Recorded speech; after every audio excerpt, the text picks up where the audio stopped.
Before starting this topic, let's first understand who are programmers. Programmers are people who write code for software applications, websites, and other computer systems. They use programming languages such as Java, Python, and C++ to write the instructions that tell computers what to do. Programmers may work on the development of new software or applications, or they may be responsible for maintaining and updating existing systems. Programmers often work as part of a team, collaborating with other professionals such as software engineers, system analysts, and project managers.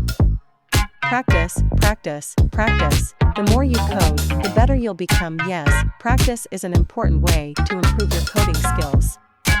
It's a good idea to set aside time to code regularly, even if it's just for a short period of time each day.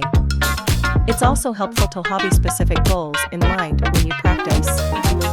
For example, you might try to implement a new feature, solve a challenging problem, or improve your code's performance. It's also important to practice with a variety of languages and technologies. This will help you become a well-rounded developer and better prepared to work on a wide range of projects. In addition to practicing your coding skills, it's also a good idea to keep up to date with the latest developments in your field. This can help you stay current and better understand the tools and techniques that are available to you. You might also consider joining online communities or participating in coding challenges or hackathons to meet other developers and learn from them.